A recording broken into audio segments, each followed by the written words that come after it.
Bonjour tout le monde, voici une nouvelle vidéo qui inaugure une nouvelle série intitulée Fiche Méthode. Dans ces petites vidéos, j'aborderai un savoir-faire du programme de spécialité de terminale.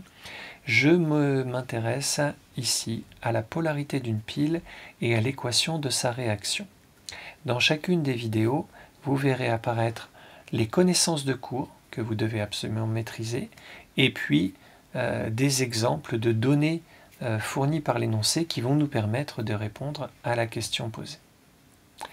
La première pile à laquelle je vais m'intéresser, très classique, entre deux couples métalliques, ici le cuivre et le zinc, donc deux couples d'oxydo-réduction. Vous savez que l'oxydant d'un couple réagit avec le réducteur d'un autre couple. Comme il y a deux couples, ça nous laisse deux hypothèses.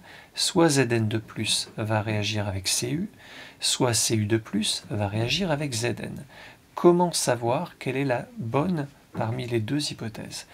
La théorie en terminale ne nous permet pas de répondre à cette question-là. Alors évidemment, si on avance un petit peu dans la scolarité, on a les moyens de répondre à cette question-là, mais pour vous, ça n'est pas faisable. C'est donc l'énoncé qui va nous apporter un indice, une donnée, qui va permettre de répondre à la question.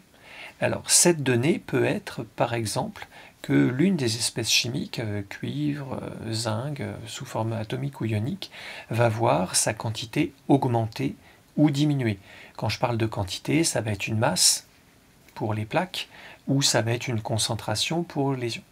À partir du moment où vous avez un renseignement, vous êtes capable, si ça augmente ou si ça diminue, d'identifier si l'espèce chimique est un réactif ou un produit. Et une fois que vous savez identifier l'un des quatre, s'il est réactif ou produit, vous pouvez déduire pour tous les autres. Là, en l'occurrence, les ions cuivre vont voir leur concentration diminuer. Voici une donnée qu'on peut vous fournir. Ça veut dire que Cu2+ est un réactif. Si Cu2+ est un réactif, c'est forcément Zn qui est l'autre réactif, et donc les produits, forcément, c'est Zn2+ et Cu. Voici donc l'équation de la réaction. Cette pile, on va l'utiliser pour alimenter un circuit, donc là c'est le plus simple qui soit, une résistance, et puis on peut mesurer l'intensité du courant avec un ampèremètre. Et une fois qu'on a l'équation de la réaction, si je la décortique, je vois que le zinc métallique se transforme en ion zinc en perdant 2 électrons.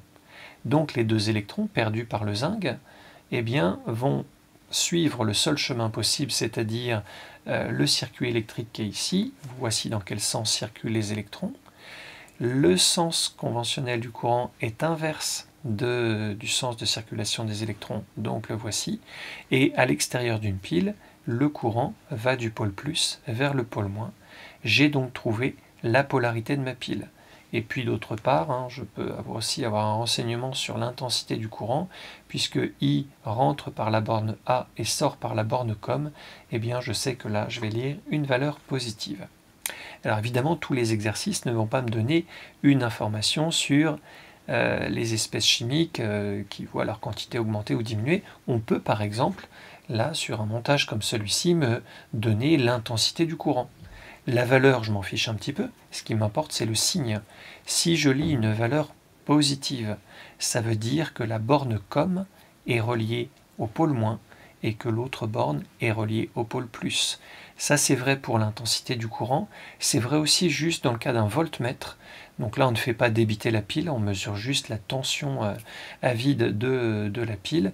Donc juste un simple voltmètre, là encore, le signe de la valeur me permettra d'identifier où est le pôle plus, où est le pôle moins.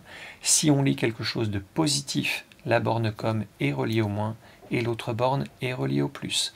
Connaissant la polarité, je sais que les électrons sont attirés par le plus, et donc connaissant le sens de circulation des électrons, je sais pour chacun des couples si c'est l'oxydant qui se transforme en réducteur ou inversement.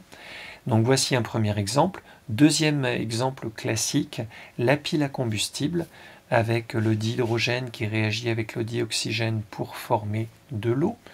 L'eau étant une espèce un peu particulière, puisque c'est l'oxydant associé à H2, mais c'est le réducteur associé à O2. Donc l'équation de la réaction dans une pile à combustible, c'est toujours la même, hein. H2 réagit avec O2 pour former H2O. Et donc la seule question qu'on se pose, c'est quelle est la polarité? Où est le pôle plus, où est le pôle moins? Eh bien, H2 étant un réducteur, le réducteur perd des électrons. Donc là, il y a une perte d'électrons à ce niveau-là de la pile, alors que O2, qui est un oxydant, va gagner des électrons. Là, vous allez avoir un gain d'électrons. Donc s'il y a une perte ici et un gain ici, ça veut dire que les électrons vont circuler dans ce sens. Et si les électrons circulent dans ce sens, comme ils sont attirés par le plus, le pôle plus, et repoussés par le pôle moins, ça nous donne la polarité de la pile. Voici pour cette première fiche méthode. À très vite pour de nouvelles fiches. N'hésitez pas à me dire si vous appréciez ce nouveau format et éventuellement à me faire des commandes pour de nouvelles fiches.